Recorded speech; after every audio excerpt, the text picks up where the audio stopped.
Coast Guard's polar mission stretches from Antarctica to the rapidly changing Arctic, where greater access is bringing new activity, new competition, and a growing need for a strong American presence. And the mission there is clear.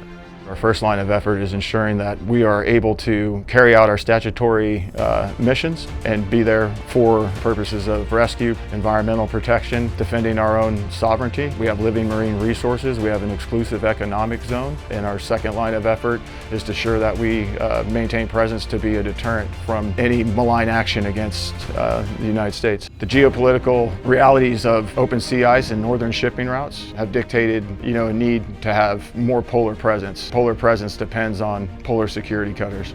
If you look at how many icebreakers that are active, you'll see that China has 5, Russia has 40. We currently have 3.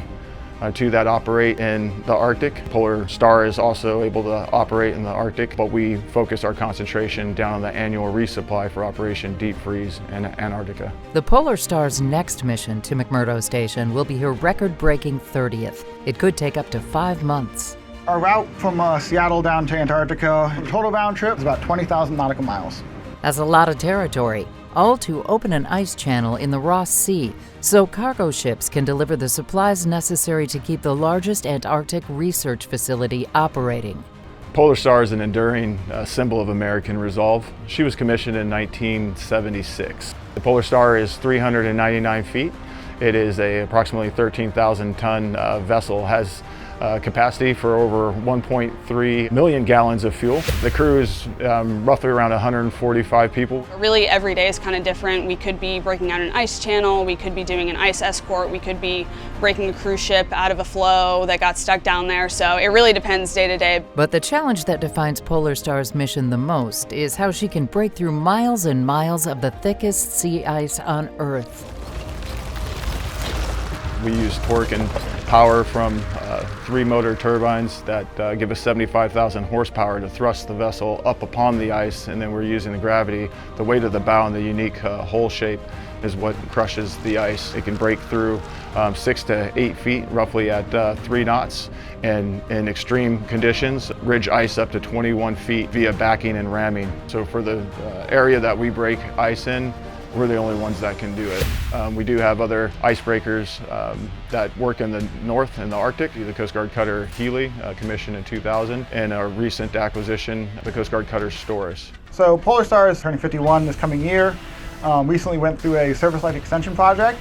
We hope to get another 10 years out of this ship. We have 14 icebreakers being built. 11 of those are Arctic security cutters, which will be mostly focused north, and our medium ships. And we have 3 heavy icebreakers, the polar security cutters, which will be able to do both the North mission and the South mission to resupply McMurdo. It definitely can seem daunting to take a 50-year-old boat down there to do a pretty arduous and taxing job. I mean, you're breaking tons of miles of ice of varying thickness, and so that can seem really almost scary, and you don't want to, destroy the boat doing that. But you do realize at the same time that Polar Star is a very capable vessel, and we have a very capable crew that's able to kind of manage all of that in order to keep the boat up and running. Our biggest threat is, potentially being stranded ourselves, or having an equipment malfunction, or a shipboard fire, or shipboard flooding. Any of these things can and have happened. And when you're the only icebreaker there, there's nobody to rescue you. And that's why we can't get enough new polar icebreakers soon enough. While the Coast Guard prepares for the next generation of polar cutters, Polar Star continues to lead the way. And for the coasties who call her home, there's no greater privilege than serving in one of the most extraordinary regions on the planet. It's a lot of fun. It's a little nerve-wracking, but it's the best job in the Coast Guard.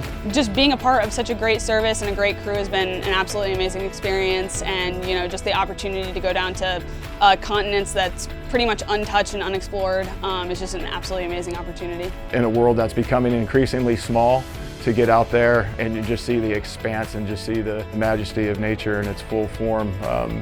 It's a breathtaking experience. They say meeting Antarctica will change any man or woman's life, and I think that's all part of the experience.